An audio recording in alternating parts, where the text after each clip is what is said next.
All right, we are live.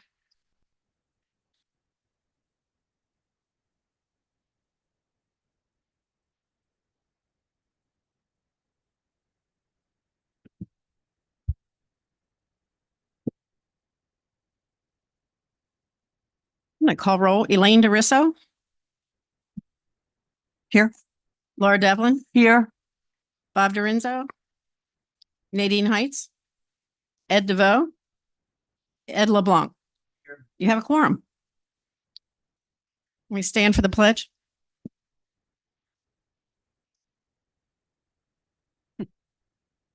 Allegiance to the flag of the United States of America and to the republic for which it stands, one nation, under God, indivisible, with liberty and justice for all.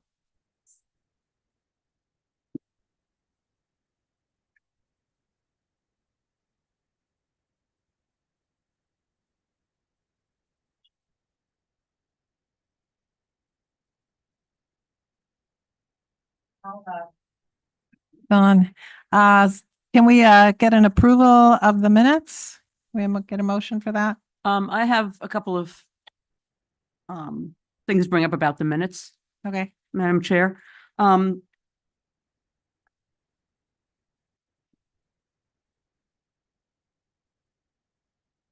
Regarding the subject new business, with the project number 23-00100276. It is the, believe the 1, 2, 3, 4th paragraph down. It says, are the rentals? Response, yes. Board, a board member requests the traffic report. Response, the traffic statement is not part of the historic review. Board, the traffic is too heavy for on-street parking. Quad units are being built on these lots, and there isn't sufficient parking on the lot. I'm wondering, Madam Chair, and perhaps our secretary, is there a reason that it was written up for just board as a general kind of board contention, or? You mean Is it- rather than a particular Yes, person? yes. No particular reason, but I can, if you would like that to be changed to reflect the person who stated that, I can do that. Yes, I would, because I wouldn't want it to be construed that it is a board Like an overall board consensus. decision. Yeah, thank you. A right. board, Yeah, a that's board, fine. yes, But it was overall. one maybe board member. Yeah, Yeah. it was, Okay. yeah. Good Okay, point. so just make a motion to, Yeah, so I'd like to make a motion to amend the minutes from the July 10th meeting to reflect new business paragraph 4, that a board member requested the traffic report. Response, the traffic statement is not part of the historic review. Mhm. A board member contended that the traffic is too heavy for on-street parking, or is a board member's opinion. I think that's probably better. The opinion of a board member was that the traffic was too heavy. And there's only one other little change. Adjournment was, it says 6:06 PM. I don't remember having a 6-minute oh, meeting. sorry. We were good, but I'm not 6:36. sure that good. Faster with it, 6:36, I think it Yeah. was. Yeah. And that's all. Thank you. Okay. All right. Moving on. You make a motion to accept the Yeah. those Do we changes. have you made the motion to? Yeah, sure. do Having, we- having made those accept- amendments, I'd like to make a motion to approve the minutes of the HRPB for July 10th, 2024, All right. As amended. as amended. Thank you. I'll Okay. second. Great. Okay. We're ready. We did you both? I think we have to approve. Yeah, take the vote. Yeah, approved. All in favor. Oh, okay. All in favor. We have to vote. Yes. Aye. Okay, Aye. great. All right. Let's move on to the swearing in of staff and applicants.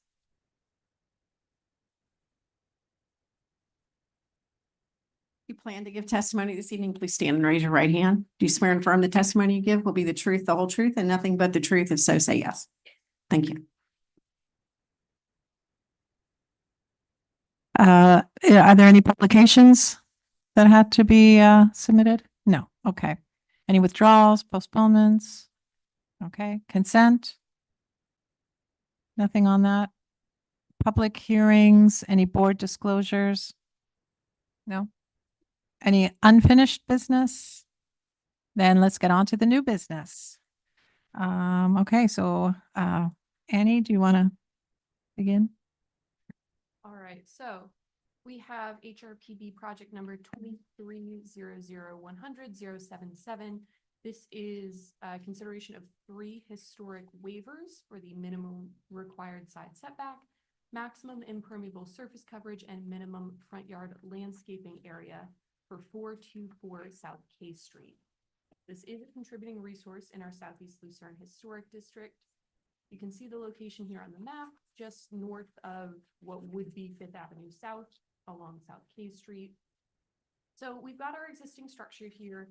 This is an existing multifamily building. It was built circa 1925 in a Mediterranean revival style as a 4-unit apartment, and it continues to be a 4-unit building. There's been some alterations over time, including a 2-story porch addition in 1967 on the rear of the structure. The structure was approved for window and door replacements in 2020, as well as stucco repairs and some modifications to the rear porch in early 2022. So we're here today because the city's prior building official determined through review of their renovation permit and building inspections that the renovation work went beyond the scope of work approved in their permits, and that they had ended up replacing over 50% of the building's structural members on the inside. Per the building code and our LDRs, the extent of those renovations triggers a requirement that the structure be brought into compliance with the current LDRs. So Historic Preservation and Planning staff met with the owner and the applicants over a year ago to discuss some requirements that we would need to bring it into compliance wherever feasible, including a minor site plan amendment application, or excuse me, a minor site plan application, as well as historic waivers for anything that we couldn't resolve through that site plan process. So these historic waivers are an incentive offered to contributing historic resources as a way to accommodate when they can't meet our current land development regulations. So we went through our minor site plan process. They were deemed complete back in December. We went through 3 rounds of review and got that approved in July of this year. And that is when we scheduled these waivers. So this is the site plan that got approved through that site plan process. You can see that there are 2 parking spaces, some tandem spaces right here in the front, as well as revisions to the parking area in the back to accommodate ADA spaces and decrease the overall impermeable surface. This setback here on the south side is the one that needs a waiver in terms of setbacks because of the existing building height. This is our landscape plan, just to give you a sense of some of the additional buffering that they'll be doing to, give a little bit of a softer balance between them and their neighbors that are single family residential. So our historic waivers are sort of similar, but different from a variance. I know variances have come before all of you. I'm not sure that we've had any waivers with this current iteration of the board. So like I was saying earlier, they're an incentive available to landmarks and contributing resources. They are intentionally easier to get than a variance because they're intended to encourage the reuse and continued use of our historic resources, even when in some cases they don't align perfectly with our current LDRs. So here are our 3 waiver requests. We've got the south side setback that I was talking about. The existing wall height is too tall at the current setback, so they're a little too close there. Their total impermeable surface coverage, they are reducing the existing coverage, but to accommodate that on-site parking, they still do go over it a little bit. And then their front yard landscaping, again, slightly under because of the parking that they're including in that front area. So in terms of our waiver criteria, that it's in harmony with the general appearance and character of the neighborhood or district. We find that it wouldn't further any deficiencies that have not already existed. This site has been in its current use for almost 100 years. And this wouldn't increase any deficiencies or be out of harmony with how it has existed in the neighborhood for now. These inconsistencies that, we're accommodating here are fairly common in our historic districts. The city obviously has had different development regulations over time, so it's not unusual to encounter some of these. Minimizing oral and visual impact on neighboring properties. The design and arrangement of the building, will not have a substantial or visual impact on adjacent properties to our assessment. Again, it's existed in this size and in this exact location for almost 100 years. And again, our site plan does include landscaping to increase that visual and oral buffer to those neighboring properties. Not injuring the area or otherwise being detrimental to the public safety or welfare. We contend that maintaining the structure in its current location will not be detrimental to public safety or welfare, and decreasing the overall impermeable surfaces while providing on-street parking will be a benefit. Sorry, yes, on-site parking. And then for D, the waiver modification is the minimum necessary to allow reasonable use. We contend that these are the minimum necessary to continue the use of the existing multifamily building as it has functioned for the past almost 100 years. We have worked to resolve every other inconsistency and nonconformity through that site plan process. These were just the remaining ones that couldn't be resolved there. So we recommend approval with conditions. We have drafted conditions of approval, including our standard waiver conditions that these will be project specific and will only apply to the scope of work approved under this application. And then the applicant is also here tonight, and she does have a presentation as well. So if you would like to ask questions of us before then, we can, or we can hear from her first, whichever is. Does anyone have questions? Yeah, I have a quick question. So the only reason this is coming before us is because it's more, all of these, the 3 citations have been there for 100 years, you've said, right? Yes, the wall height at side setback, that has not changed. The location of the building hasn't changed. Mhm. The impermeable surface, at some point, we weren't able to find exact evidence of when the rear parking lot Yeah. became what it is in this current state, but the impermeable surface and front yard landscaping have been in excess for quite some time and are being slightly reduced in the proposed site plan. So the only reason this is coming before us is because it's more than the rule about 50%. Correct. Okay. Yeah, that trigger, when they renovated the structure, triggered that. And the reason it's coming before you is to get these waivers as an incentive. How should that have been done? So sometimes it's unavoidable. In this case, Peter, our prior building official, they had gone outside the scope of their work, but we have had cases brought before the board where we know ahead of time that a structure is going to need so much work that they're going to trigger it. Yeah. So more than likely, had they applied for that scope of work from the very beginning, we would have been requesting the waivers anyways. Thank you. What was the nature of the part where they exceeded the scope of work that was in the permit? Can you be more specific? Do you know? I was not the one who made that determination. That was Peter, our building official. My understanding was that it was interior structural work. Okay. I didn't have much more detail beyond that.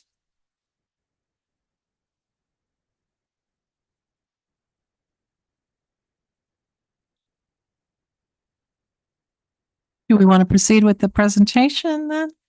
Unless there's any other Yes, questions, yeah. or you can have questions afterwards? Please. Okay, let's proceed.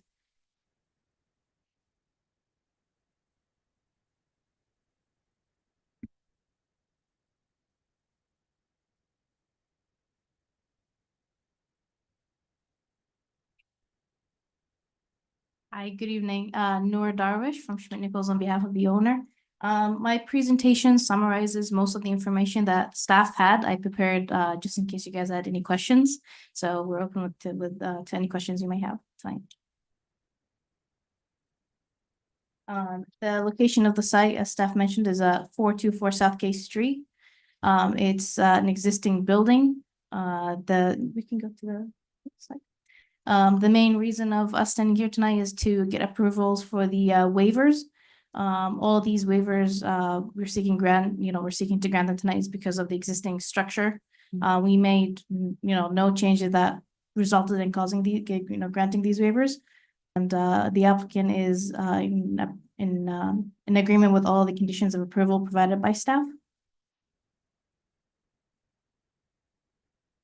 And this is the proposed site plan as staff had went through it. And we're open to any questions that the board has tonight.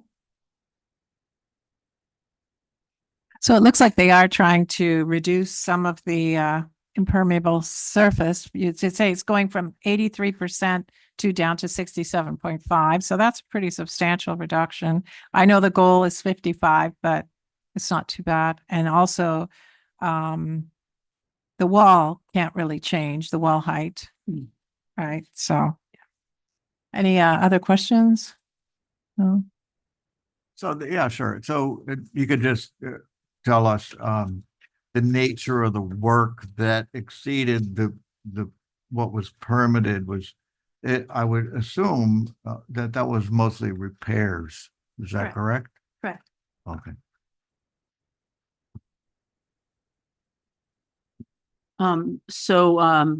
Josh Nichols of Schmidt Nichols is the contractor, the builder. No, he's the applicant. He's here. Hi. Who is the owner? His name is Khalid. He's not here tonight, but we're on behalf of presenting him. And he's aware of all the stipulations and the conditions for approval. Yes, he is.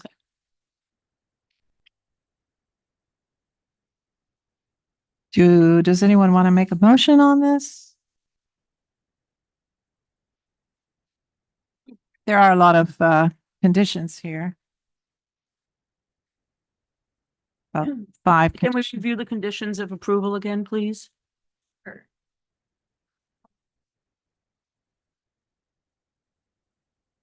I mean, it basically says all of the things that they They want. It just said and it's just site specific. only, only applicable to that scope of work. Right. Yeah. Yeah, so the first three are standard waivers, project specific. Number 4 is, again, sort of a standard, just making it super clear, especially for anyone who, were to come across this in the future. No exterior alterations are part of this. And then number 5 is just, again, sort of a standard condition saying that the minor site plan conditions still apply, and referencing that. So I understand that the wall can't be modified or shouldn't be modified perhaps, but any thought about increasing some landscaping in order to be in compliance? So it was sort of a balancing act that we were working with them on. They are increasing landscaping overall throughout the site. In the front yard and, for the impermeable surface overall, because this is in a single family residential neighborhood, they're not allowed to count on-street parking towards their total. So we were balancing needing for them to provide all of their parking on site with the landscaping requirement. Okay, thank you. I'd like to make a motion to approve, even though I came in late. I know the site and I read the conditions. So if you want to make a motion to approve, I'll make the motion to approve. That's the one that want to make that's the one that want to make the motion to approve. Well, I got it right here in front of me. Based on staff recommendation and number on page number 2 and the conditions on page number 4, move to approve project number 23-001007 staff recommendation conditions. 3 historical waivers for the property located at 424 South K Street based upon competent substantial evidence and staff reports and pursuant to the city of Lake Worth land development regulation of historical preservation requirements. All in second. Favor? I'll second. Second? Yeah, all in favor? All right. Aye. Aye, we got that Thank you. approved. Good luck.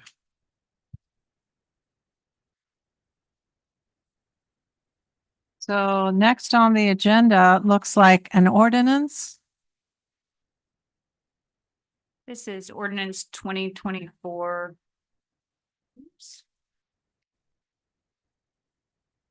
-11, an ordinance of the city of Lake Worth Beach, Florida, amending chapter 23 land development regulations, article 4 development standards, section 23.4-25, micro units, and providing for severability, conflicts, codification, and an effective date.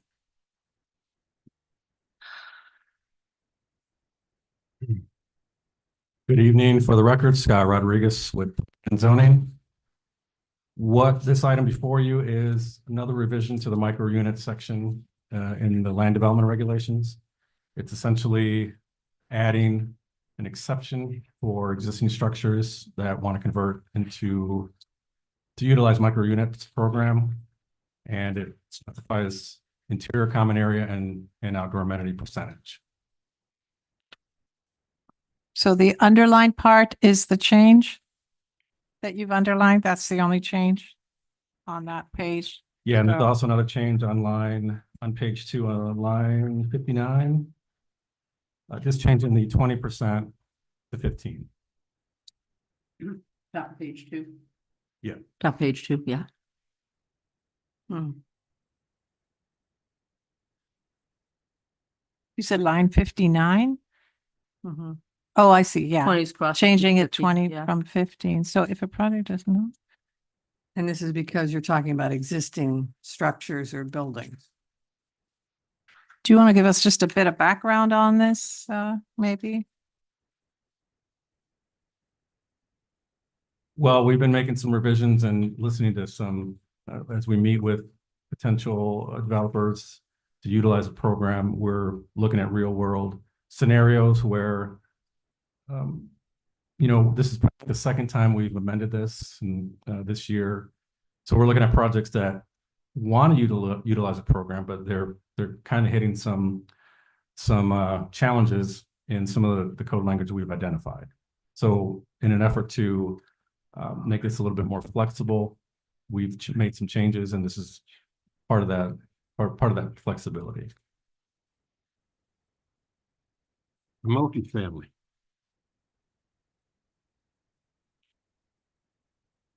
Last time we spoke, remember last time we spoke?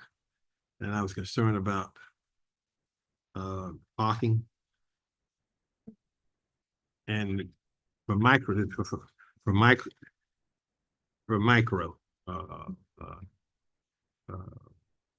units. Now, those micro units, that's going to be, is that classified under portable? Explain that, what's going on exactly, because you're in this for micro, right? Units? Right. Right, and that's for affordable units? Not necessarily, it is separate from the affordable workforce housing program. They can be combined, but they are not automatically. And for the parking issue, a micro unit has to have at least one parking space Right, for each unit. I'm for that, 100%. But in the historical district, And any micro unit project has to have at least 10 micro units, right? right? Yes, and that was another revision we made. Before, Yeah, it was but 20 it units. used to be 20? Used to be 20, yes. Okay, so you took it down to 10. Right. Okay. So So, now what you're doing is taking the space changing it from 20, so the interior shared common area shall be at least 15% instead of 20%. So how does that benefit or not benefit the builder? Or can you just explain what the challenges were that they couldn't make the 20% number? I think the challenge was the unit size, and then adding the 20% with the units was creating some challenges, especially for smaller lots. Right. And for this, the clarification or the change on line, on page 259, line 59 is for new construction. So the exception at the end, the addition is for existing structures that want to convert. Hmm. Okay. So that applies to, this change applies to structures that want to convert, not for new structures. The exception, I believe, H, Yeah, H, that's that's, that's the percentage that's established or that's proposed there is for that, for existing structures. But 59 is for new. Yes. what's the amount for new? 59, you said? Oh, Line and section, 59. on line 59, right, right. Those across. There'll be at least 15, right? But then for existing, it's 20. Okay. And that's a combination of interior and outdoor amenity. Mhm.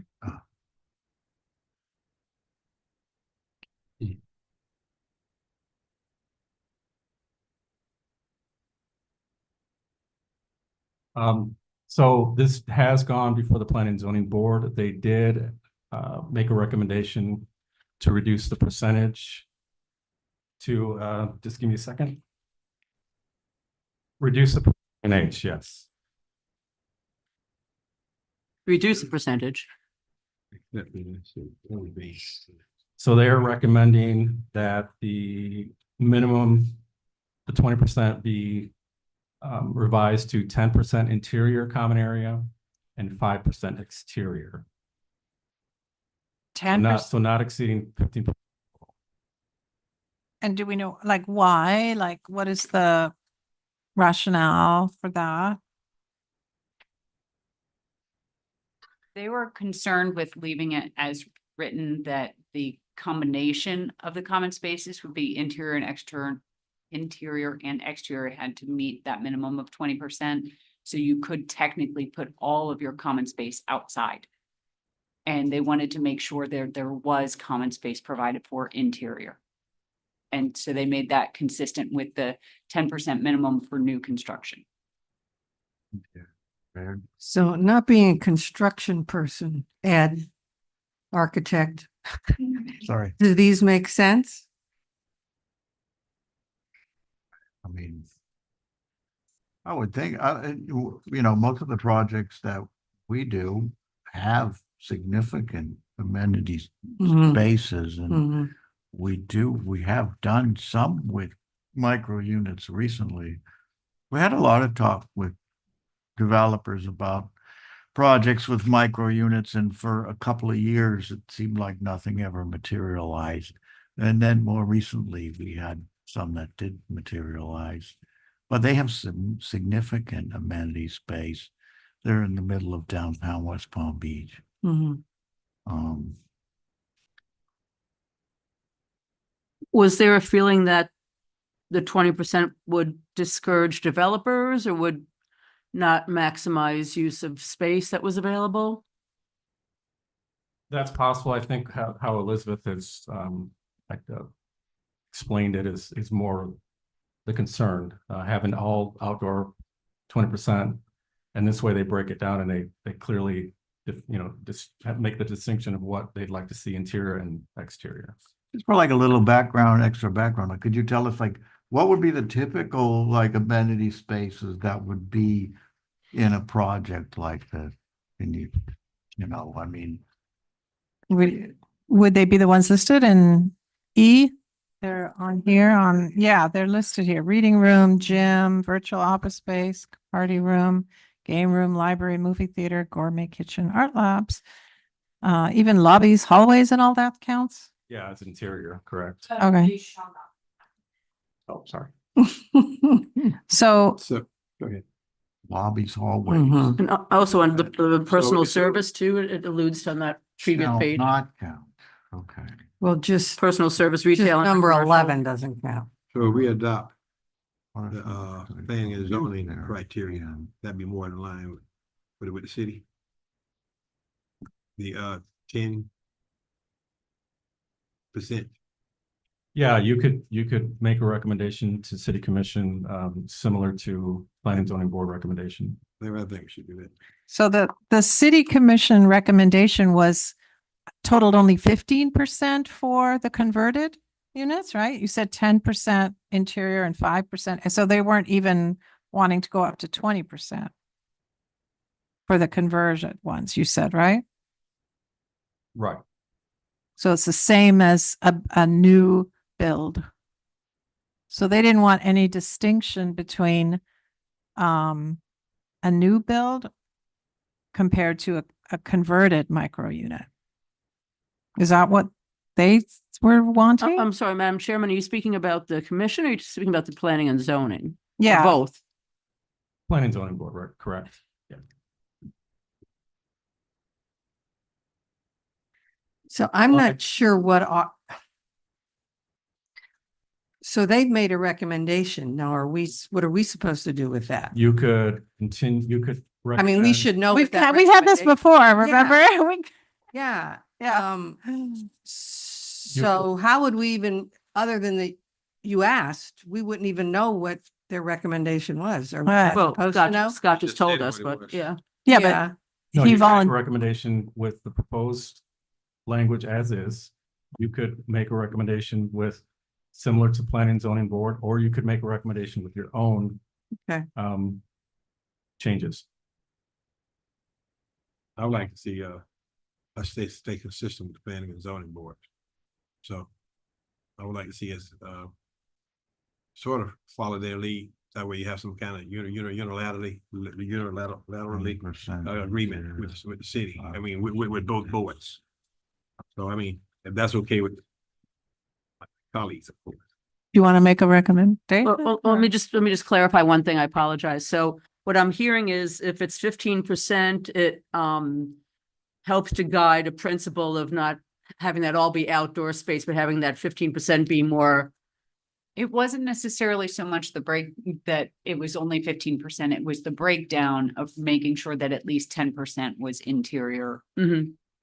And so if you wanted to leave it 20%, but still have that 10% interior, I think, that would be, consistent but different from what planning and zoning recommended. I just don't know if we have the background on what is, should it be a total of 15 or should it be a total of 20? I mean, I'm sure that the planning and zoning board has really reviewed this thoroughly. And if they're recommending 15 with that breakdown, We then recommend 10, right? I would be inclined to go along with that breakdown. Recommend 10, right? But where did the 20, why is this, why is it coming before us that it says 20? Like, is that a different decision? No, this is a recommendation. It's new language proposed by staff for the exception of the existing structure. So the That- staff Proposed this, 20 and the and planning and zoning board changed it proposed, to- okay. Okay. To got ensure it. that Right. there wasn't Okay. all 20% Yeah. either Yeah. way. And they. So maybe I would like to know, like, how important is it that you believe that you need that 20%? Because maybe we should look at 15.5 or, Or not. You're asking why the city look the way it does, because we're not cohesive. We should stay cohesive. And then, the city would look unilaterally. The thing about it is you walk around the city with the planning, the right hand doing something different than the left hand is doing. So if we stay consistent with the plan, the ZBA board, the planning and zoning board, and we stay consistent, we're gonna get somewhere in the city one day. So Yeah, but I think Nadine makes a good point because the staff have recommended something different. and but to why? find out Yeah. So Why? why is that Why coming is- before us to be the Yeah. decision maker now? we don't have to go along with it. No, I know, but I'd like to know why. Maybe there's an important reason. Unfortunately, our director wasn't able to be here with us tonight. He was the one who had drafted this out. He's been the one working with developers who are interested in these sorts of projects. So unfortunately, he would be a little bit better suited to answer the exact reason for 20%. I do want to be clear that you're not approving or denying anything tonight. This is just recommendations to the Mhm. city commission. And the city commission could come up with a different recommendation entirely. than Okay. What you or the planning and zoning board do come up Mhm. with. Obviously, they take your recommendations into consideration. Mm. But it is also, still a flexible document when it comes to that. Mhm, mhm. So are there any notes from the Planning and Zoning Board decision on why they went with only 15 as opposed to 20? I understand that the breakdown is important and I think that makes sense, but Is that the reason that Attorney Linehan said, or is there some, I think that's pretty much what, no, but the number, the That's- math doesn't add up either. Like they said 10% interior, 5% exterior, which totals 15, but the staff are recommending 20. right. So I'm just wondering why the Planning and Zoning Board didn't just say 15 and 5 or 12 and, 7. I think the concern was the outdoor amenity percentage that. They felt it could was a little low. be a little higher, so Okay, they to match. essentially created their own percentage, and that was their recommendation. Mhm. Well, on one hand, I'm inclined to agree with Mr. Devereaux saying it makes sense for us to be in agreement, but it seems almost arbitrary that they meet first and set the conditions and then things that they kind of, are dictated to us. So I think it's perfectly fine for us to make an independent decision. Is this something that we want to, agree with or not agree with? If there's compelling reasons why we should agree with the 15%, then we could make a motion and call it a day. But if we have two divergent recommendations, if P and Z recommends something and we recommend something else, it's really up to the commission to sort that out and to Right. make a conclusion based on the two different recommendations. And even if our recommendations are the same, they could still, like you said, Right. Mhm. come up with their own, so. Is anyone comfortable making a motion for this, or do we need more discussion? I mean, I want y'all to be comfortable. I don't want to do all this. Well, I mean, I'm, all right, go ahead, go ahead, go Come on, ahead. Ed, you're on a roll. it's your night. All right, thank you. I'll make a motion that, we, What's the language here? We accept We- or? I recommend that we follow to the Planning and Zoning Board recommendation of the 10%. And, whatever the language is in the, planning and zoning, material. You're recommending that the city commission adopt the proposed LDR text amendment included in ordinance 2024-11 with the amendments recommended by the Planning and Zoning Board. Yes. And that's 10%, that's whatever that is, Correct. yeah. Mhm. So we have, Does he need to state what the amendment is? We'll take that from their minutes. yeah. Okay. I second. All in favor?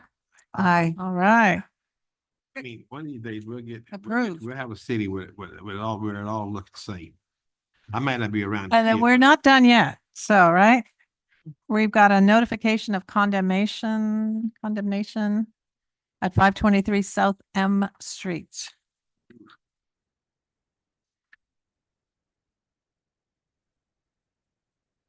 Yeah, I don't.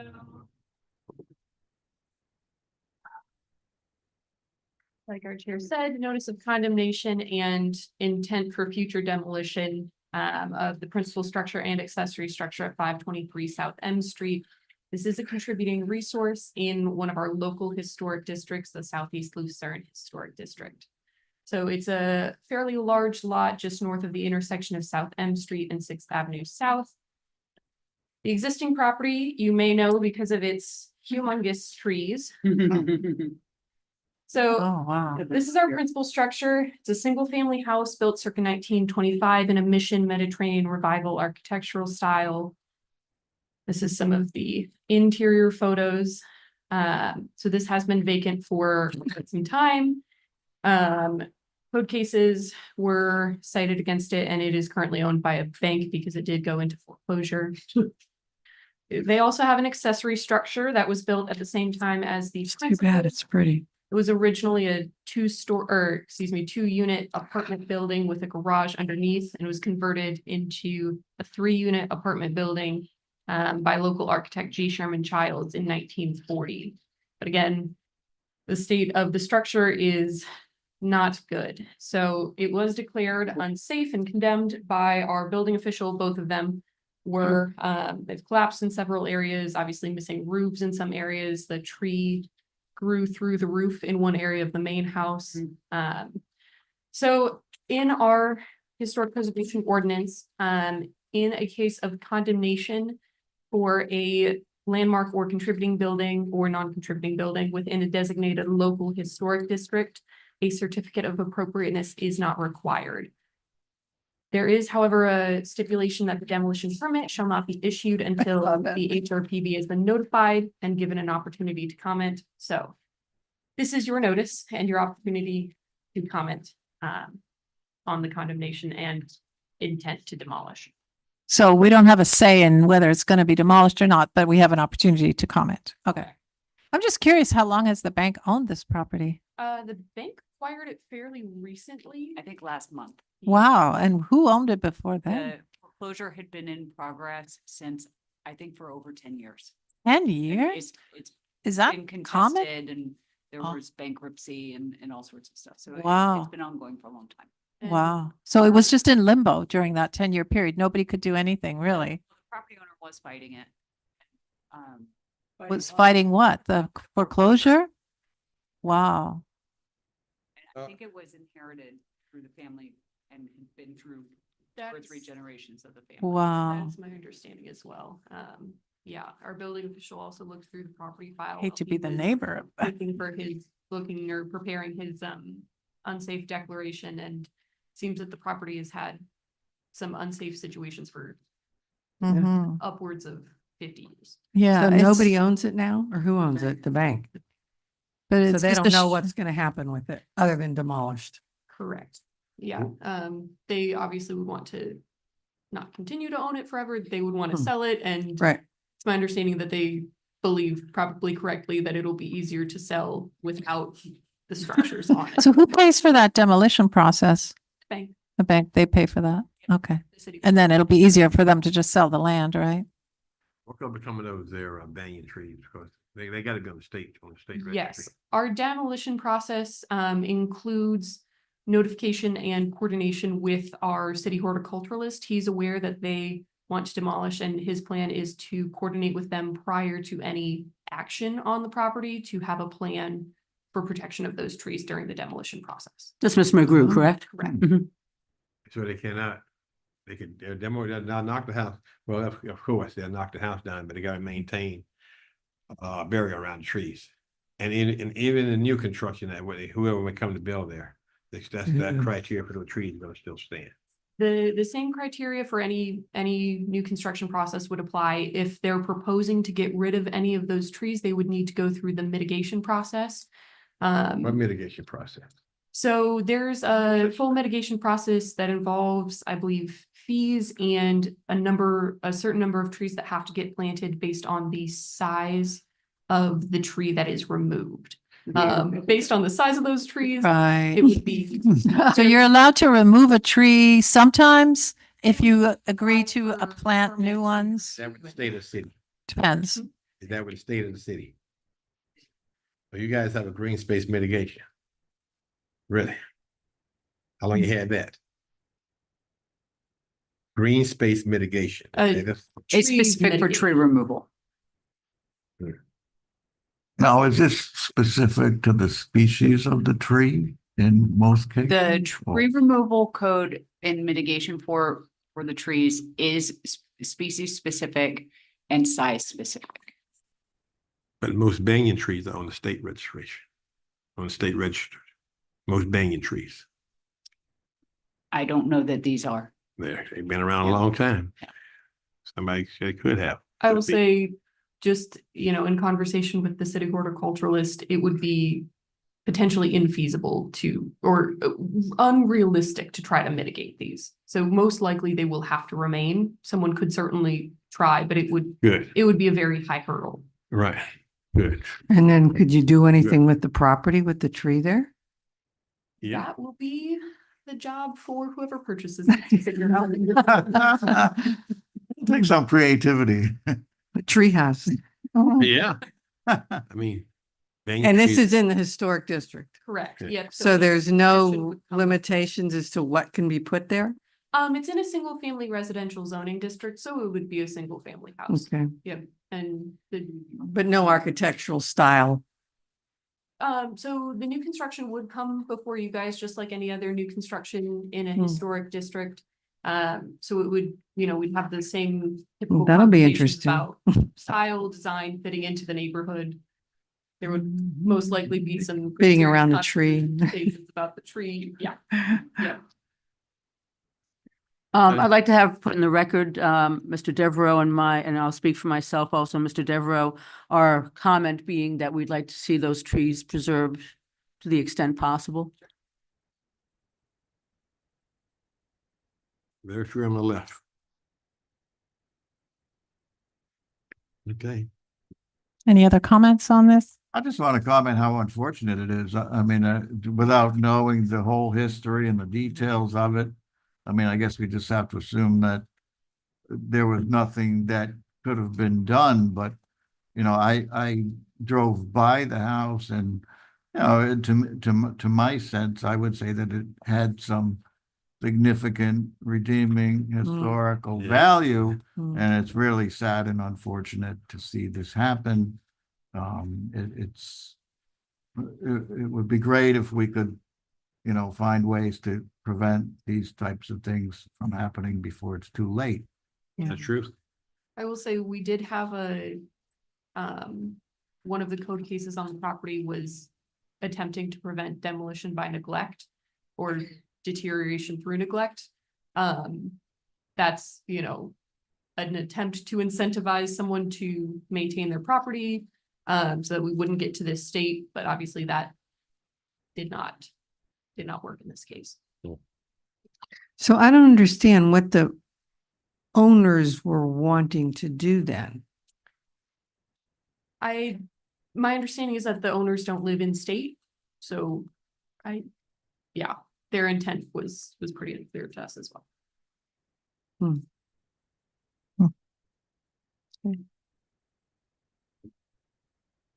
Any more comments? No?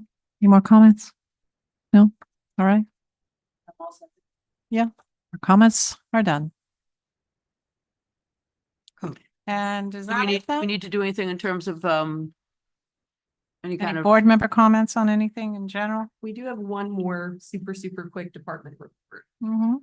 Then I think we should talk about also upcoming meetings and what we're going to be anticipating bringing to the board as the LPA. First item is that I wanted to provide an update on parking as directed by City Commission. At this point, we have not been directed by City Commission to review or make any changes to the off-street parking section. The City Commission is currently working on a project-specific,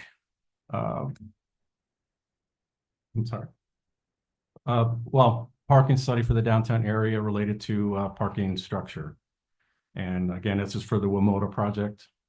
But as far as the any guidance or direction for the off-street parking for the LDRs, any changes to that we have not been given any direction to review that. And I want to provide that update. Do you have to wait till you have some kind of direction before the problem can have to be addressed? We don't have to do. We have been making minor changes to LDRs, as you all know. But I believe for some of the more complicated or policy impacts related to off-street parking, that may have to come from City Commission. Because you're really talking about a lot of changes that may need to be reviewed and changed. But we haven't done a full comprehensive review of that entire section. But you are making people address the parking of their alleyways. And if you got to go back into history, back in the day, that what people did instead of parking on the streets, L, K, whatever the letter may be, they had alleys to go and put their vehicles in. Now, you can barely get down the streets because they're overcrowded. So you just pick one. Just pick one. All besides College Park and Vernon Heights, you can barely get down the road. I mean, this problem is going to get, because it's not going to just go away. It's just going to get worse. when you rent to a person, nine time out of 10, the person had, if there's a man and woman, they got 3 vehicles. And if you, as we rebuild our city, you just can't say, okay, on street parking is okay, when it's not okay. Because on street parking is crowded. People can't even park in front of their doors anymore. They parking a block away. I know you hear it. I know you hear the problem. We can't just put our head and say it don't exist. We can't wait to say, you should go to the city and say, we have a problem, we need to address it. But the commission say you have a problem, we need to address this.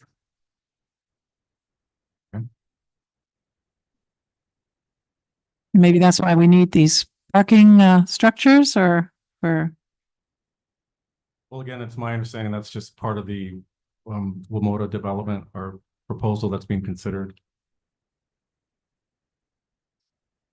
I think it is. So there, again, I think that's part of a, it's more parking that's in the downtown, limited to the downtown area. So the off-street parking regulations, we haven't had any, like I said, direction on making big changes to that. We do understand there, it's a challenge. When we review projects, it does become, it may impact the proposal. So we see that on a day-to-day basis. Right. I have a, I appreciate you trying. I really appreciate the efforts staff is doing. Look this year, looking into it. Oh, yeah, thank you. You know, that's a part of the battle too, you know. I appreciate it. I have a question. If you can provide any updates on the Gulfstream project, I see that they got their last permit or something they posted the other day. Got their final element of their renovation permit approval. The last holdout was getting some fire code stuff fixed. But yes, they got that issued last week, I believe it was. So they've had their interior demolition permit and they've been able to, you know, clear out things on the inside, but now they can start the putting things back in part of, and the addition on the back of the historic structure. Right. Do we have an anticipated goal date of completion? Their goal was 18 months for phase 1. And their goal as of a few months ago, I haven't heard an update since then, but was to get their part 2 application, their new construction, the completely new building, permit applications in by the end of this year. Okay, so part 1 is the existing structure. Will that be open for business before the new completion, the new project, or do you know? Just curious. I believe it may. There's some conversations about, you know, accommodating parking and a valet location to have them park their cars in the meantime and things like that. But Yeah, because there of, may be a period where part's open, but another part. yeah, because there is parking for newly constructed, right? That they're adding, Construction in that phase 2 is a parking. garage. right? Yes. Okay, great. That's good. All right. Anything else from anyone? Yeah, I just want to thank the staff for all of your hard work. You know, obviously a lot of hours go into all this and making the presentations really understandable for us. And you know, I think the city's lucky to have all you guys. So thank you. Nice. All right. Nobody going to Palm Springs, right? No, no one is going to Palm Springs. We do have, our next meeting is going to be back on to the second Wednesday. So we are on September 11th, next month. We will have, I want to say maybe 4 projects or something. So we'll have a little bit of a bigger agenda, maybe bring a snack. All right. All right. So I get to say meeting adjourned. I get to. All right. Yeah. Nice job. Okay. Thank you. Welcome back. Where you been? Japan now.